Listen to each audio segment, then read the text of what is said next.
They told me for years there was no money in podcasting. Well, they were all wrong.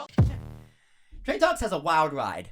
So you started out as a global market supporter, trader, into media.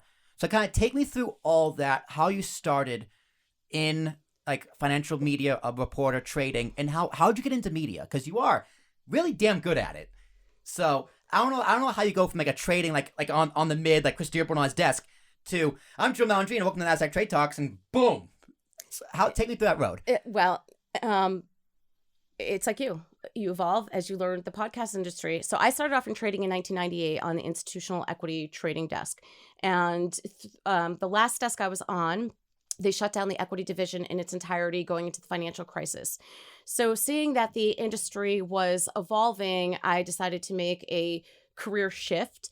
I was hired at TheStreet.com. The former director of research on the desk I was at prior was co-managing Jim Cramer's charitable trust at The Street. Mm-hmm. They opened up an options trading product, and she asked me to come on and run that. I met Cramer. I sat outside of his office for 5 years, and one day he turned to me. He's like, "Jill, you know the markets. Go down to the New York Stock Exchange, start reporting." So from there, I worked. That was when I was first introduced to Nasdaq, because, Will, as you know, Nasdaq will engage outside reporters to help support their listed companies, their business partners. So that's how I first hooked up at Nasdaq. So I was at the Street for 5 or 6 years reporting from New York Stock Exchange, Nasdaq, the exchanges in Chicago. So Chicago Board of Trade, SIBO, of course, those are no longer there as they were in their original form. And I also reported from the NYMEX, actually on the water, the Hudson River. It's no longer there either, as things have been digitized and consolidated.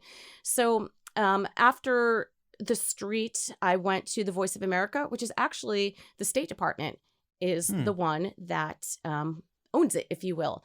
It was born out of World War II as an agency to provide news around the world. So they have media outlets in virtually every country on the planet to give them news from America that was less propaganda, if you will.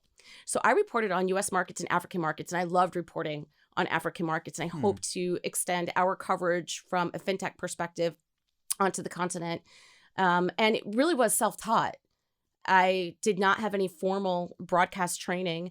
One of the first reporters I worked with at the Street, her name was Alex Steele. She's an anchor for Bloomberg on one of the shows in the morning now. And I remember watching her and I'm like, Alex, I want to be as good as you are. Show me the ropes. And she was a great mentor, but the best piece of advice she ever gave me, I remember what she was wearing that day when she told me, she's like, Jill, do you have your own personality, figure it out, let it evolve. I appreciate the compliment. You want to do what I do, but it's a craft and you let your personality come through.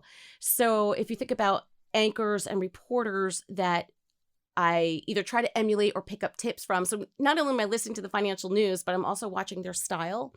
I think Howard Stern does an amazing job when it comes to interviewing. Yep. I think he is great at, he has his prepared questions, but he's so good at hearing something and then turning it into a whole other direction. And that is what I've noticed. I feel like since the beginning of the pandemic, because you and I went from 0 to 60, doing 700 pieces of content a year to 1,500, the more practice that you have, I feel like my interviews are more thoughtful for that reason. Tyler Matheson on CNBC does the same thing as well. He's very good at taking complex topics such as what we were just talking about before with the digital asset space and asking questions in a way that makes it more layman's terms. So for me, if I have a question, I need follow-up, I know my audience does too. Yep. So I'm trying to be more thoughtful with my interviews. And that really has been the epiphany moment for me.